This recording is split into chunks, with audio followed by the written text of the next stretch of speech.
you had to cover a hot dog eating contest. How does one not only prep for that, but also cover that?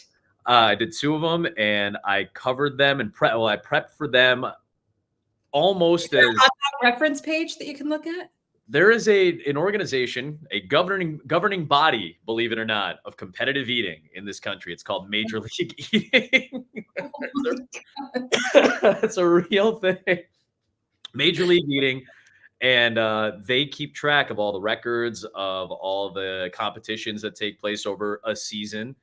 And for all the competitors, we got a chance to meet a handful of them, and we get the list of participants in these contests. And I go, all right, well, here's the 20 people that I need to know, the 10 women and 10 men in these 2 competitions.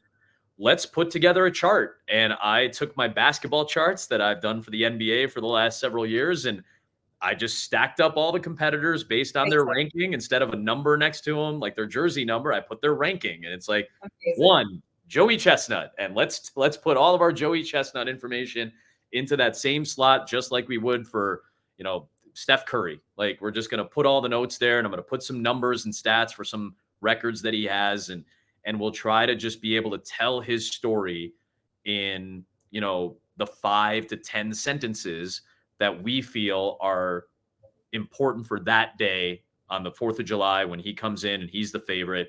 And then for Matt Stoney and for Jeffrey Esper and for everybody, for Mickey Sudo and for every other competitor that comes in, like, we're just kind of, I at least approached it the same way. And when I left ESPN and my friend Mike Golick Jr. was doing it, he was taking over on the hot dog contest. I sent him my charts and said, maybe this will help. Like, it made it a little bit easier for us. And just structuring it in a way that I was familiar with, that I was comfortable with, made the process of doing something completely new significantly easier. And I had some historic notes, and I had, the history of the location, just like I do when I go to Fenway Park and I'm writing down oldest ballpark in Major League Baseball.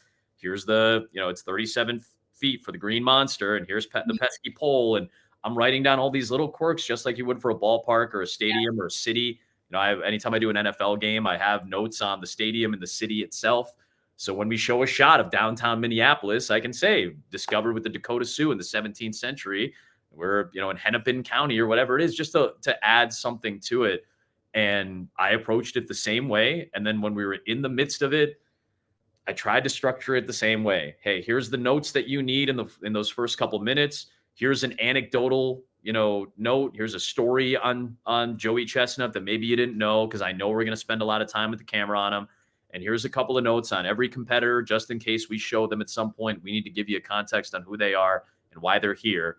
And then in those final moments when you're getting down to it, and we were obviously there covering a potential world record, we just said, we started to ramp up the excitement level and say, he's closing in on this, and here's the mark that he's looking for. And when he gets there, we're going to make the call. And that's what we tried to do. And that's what I tried to do when we were there to see him set a world record. So we try to make it as familiar as possible to make the job a little bit easier. And that way, if I'm comfortable, I can be myself, and I can call a hot dog championship the way I might call the final out of a playoff series. And you know what? Chestnut does not believe a hot dog is a sandwich. We actually got in a fight over that once, but that's neither here nor there. The governing body does call it a sandwich, believe it or not. So it's I wrote so many blogs on it. I'm very passionate about it. It rages on.